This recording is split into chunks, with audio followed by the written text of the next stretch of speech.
Kawin po niya, makausap natin Atty. Toto Villarreal, isa sa mga miyembro ng Movie and Television Review and Classification Board o MTRCB. Atty. Villarreal, good morning po. Good morning, Arnold, at good morning sa inyo mga lahat ng tagapakinig at mga tagapanood. Salamat po. Ano po ang nakita niyong paglabag dito magkapatid na sina Ben, Erwin at Rafi Tulfo sa mga nabitawan ba nilang salita doon sa kanilang programa?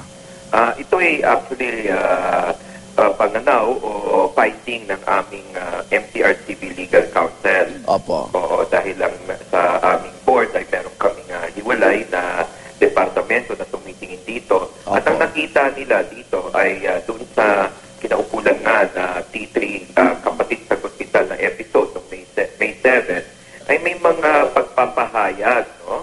At may mga scene na contrary to law, may probable cause na merong indecent and contrary to law o mayroong dangerous tendency na na to encourage the commission of violence or a wrong against a person. Dahil ang lumalabas doon, yung tatlong magkapatid, di umano ay may pagbabanta na pinahayag at may mga paggamit rin ng mga malalakas na mga salita na pwedeng sabihin ng iba ay humahantong sa pagmumura o pag-aalipusta. Oo. Hindi ba ito sakop ng tinatawag na freedom of expression ho? At responsibility bilang isang mamamahayag din ho, attorney? Yung responsibilidad kasi ay merong kaukulan yan na may titingnan mo kung nararapat ba sa telebisyon. Oo. Yung inyong sinasabi. Sa aming record, lumalabas na ang klasifikasyon ng nasabing palabas o public affairs program na ine-ere around 5:30 p.m. na meron pang mga bata, no? Bugising na gising ang mga bata ay parental guidance. Opo. At siguro naman kahit na mayroong tinatawag nating kamalian ng isa, hindi ito dapat gantihan ng isa't pang kamalian. Okay. Oo. Paano ho yung proseso nito at kasi ho, yung isa, no, si Erwin, humingi na ho siya ng paumanhin. Kahapon kausap ko rin yung abogado na ditong si Mon Tulfo at sinasabi niya na inamin niya bugso ito ng damdamin at wala namang, wag daw seryosohin. So, ano yung proseso dito pag ganitong humingi na ng paumanhin? May sanction pa rin ba ipapataw ang MTRCB? Yan, Arnold, ay pag-uusapan doon sa aming Senate na hearing on May 10 tomorrow, no? Bukas. Binibigyan sila ng due process at sa gaya ng sabi ko, ito ay finding ng MTRCB Legal Counsel na tumataya na parang piskal yan eh.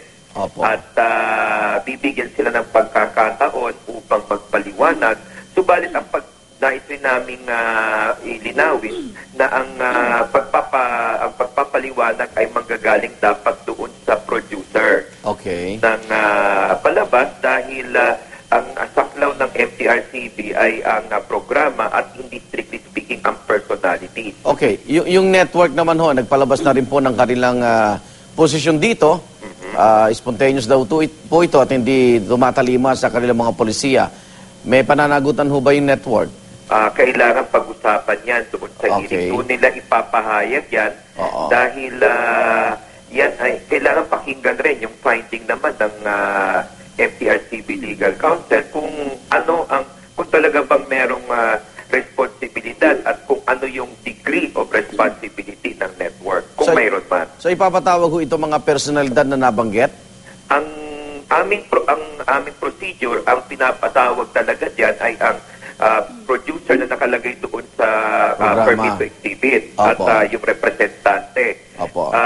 Kadalasan, dahil tayo naman ay yung ating proceedings quasi-judicial at may pagka-semi-formal, minsan ang ginagawa ng ibang mga network ay dinadala nila yung kinaukulang mga personnel o talent.